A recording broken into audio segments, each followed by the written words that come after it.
कुलदीप भाई, संविधान की रक्षा कौन करेगा? पर्यावरण को कौन बचाएगा? पर्यावरण को कौन बचाएगा? अब जहाँ कहीं भी मेरे भाई लोग बहनें खड़े हैं, जहाँ जहाँ तक मेरी आवाज पहुँच रही है, उनसे मेरा करबद्ध निवेदन है कि जहाँ पर अपन को जगह मिले वहाँ पर बैठने का कष्ट करें, क्योंकि विश्व आदिवासी दिवस आज जो हम मना रहे हैं, यहाँ पर वक्ताओं की कमी नहीं है। मैं खुद सोच रही थी क्या पता आज मेरी बारी आए कि नहीं आए, इतने वक्ता तैयार हो गए हैं। तो आज पूरे विश्व में विश्व आदिवासी दिवस हम मना रहे हैं। विश्व आदिवासी दिवस की आपको बहुत बहुत शुभकामनाएं देती हूँ। और यहाँ पर उपस्थित शासन, प्रशासन, पुलिसकर्मी और मेरे शुभ चिंतक भाई हैं पत्रिका वाले, उनको मैं विश्व आदिवासी दिवस की शुभकामनाएं देती हूँ और उनको कहना चाहूंगी, मेरा करबद्ध निवेदन है, जो भी संपादक हैं, पत्र पत्रिका वाले हैं, वो जो यहाँ पर बोला जाता है वो सही सही अखबार में छापे, नहीं तो नहीं छापे तो भी आज आदिवासी परिवार, आदिवासी जग चुका है। हमारी आवाज देहात में बैठा हुआ खेत में अगर धान की फसल रोप रहा होगा तो उस तक भी यह आवाज पहुंच जाएगी। तो हम जैसे तैसे करके गांवों से निकले हुए लोग आज दूसरों की बराबरी करने लगे तो पेपर लीक होने लगे और दलितों के साथ में अन्याय होने लगा। उस समय मेरे ये पत्र पत्रिका वाले भाई है वो कहाँ सो जाते हैं। और जब आदिवासियों की आवाज शहीद हो गई तो मुझे तो शहीद नहीं होना है, शहीद होने की जरूरत नहीं है। मेरी पूरी नारी शक्ति यहाँ पर बैठी हुई है, तो उनको मैं कहना चाहूंगी इस तरह किसी को डराए नहीं, धमकाए नहीं। क्या क्या धमकियां मिलती है मुझे कि इस बंदे को सुबह 9:30 से 6 बजे तक ड्यूटी करना है। वह मेरे, मैं क्या बोलूं समझ में नहीं आ रहा है। और मेरे अधिकारियों पर फोन आते हैं कि उसको 9:30 से 6 बजे तक छोड़ना नहीं है। अरे मुझे ऐसे नहीं छोड़ेंगे तो क्या होगा, ऐसे ऐसी तो बहुत सारी मेनका तैयार होगी। अब तो मुझे बोलने की भी जरूरत नहीं है।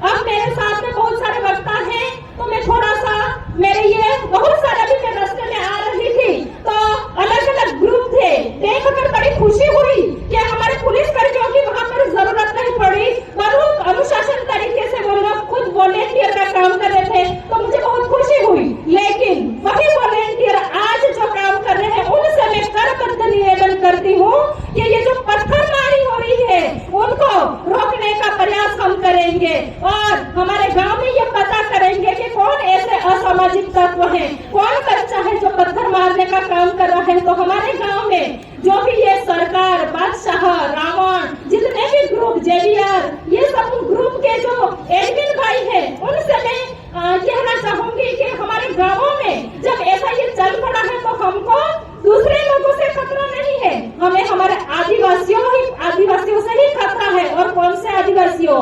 जिन पर मनुवादियों का जमा रखा है पूरा कचरा, वो लोग हमारा विरोध कर रहे हैं। तो मैं आप लोगों से कहना चाहूंगी कि जब हम कहीं ऊंची आवाज में बात करते हैं तो मुझे कहते हैं मैडम कुछ अच्छा काम कीजिए, आपके ही समाज के बच्चे पत्थर मारते हैं, तो मुझे थोड़ा तकलीफ होता है। तो मैं आप लोगों से जो हम समाज जन जागरण का काम कर रहे हैं उनसे कहना चाहूंगी कि हमारे गांव में ऐसे कौन बच्चे हैं जो शरारती हैं, उनको समझाएं। अगर समझने से नहीं मानते हैं तो हमारे गांव के कमेटी है, पटेल है, उनसे बात करें। अगर उनसे भी नहीं मानते हैं तो हम पुलिस कर्मियों से पुलिस में उसको सौंप दे। लेकिन हम शिक्षा में आगे बढ़ रहे हैं, लेकिन पता नहीं ऐसी कौन सी ताकतें हैं जो हमको खींच के हमारे ही पेड़ काटने का काम कर रहे हैं। तो उनको भी मैं कहना चाहती हूँ, एक महिला के पीछे क्या पड़े हुए हो, तुम इतने ही होशियार थे तो मणिपुर की घटना हुई थी उस समय कौन से बिल में घुसे पड़े थे, ये मैं कहना चाहती हूँ। पूजा बिल की हत्या हो उस समय ज्ञापन देने क्यों नहीं गए? कार्तिक बिल की हत्या हुई उस समय ज्ञापन देने क्यों नहीं गए? लोग थे और मेरी एक बहन मुझे कह रही है कि 10-15 औरतें वहां थी। एक बार यूट्यूब पे वीडियो देख ले, वहां पर लोग कितने थे। और गुजरात की एक अनिला वसावा मुझे धमकी दे रही है कि मेनका मैडम वहां पे आ जाना, मैं तेरे पास क्यों आऊंगी, तुझे अगर जरूरत है आदिवासियों का हक अधिकार, आदिवासी कौन है यह जानना चाहती है तो मेनका डामोर के पास में आके पूछ कि कौन से विधर्मियों के साथ में खड़ी ऐसे बोलती है। तो 5 जनवरी 2011 का सुप्रीम कोर्ट का जजमेंट बोलता है कि आदिवासी हिंदू नहीं है। यह मैं नहीं कहती, सुप्रीम कोर्ट का जजमेंट कहता है। अरे ऐसे कितने लोगों को तुम लोग डराओगे। अब मेरे पास चिट्ठी आ गई है तो मैं 2 लाइनें कहना चाहूंगी। तुम अगर साथ देने का वादा करो, मैं यूं ही मस्त उल गुलाल चलाती रहूं। तुम अगर साथ देने का वादा करो, मैं यूं ही मस्त आवाज उठाती रहूं। तुम अगर कुर्तियां छोड़ने का वादा करो, मैं यूं ही मस्त उल गुलाल चलाती रहूं। एक लाइन बहनों के लिए, तुम अगर अंधविश्वास छोड़ने का वादा करो, मैं यूं ही मस्त आवाज उठाती रहूं। तुम अगर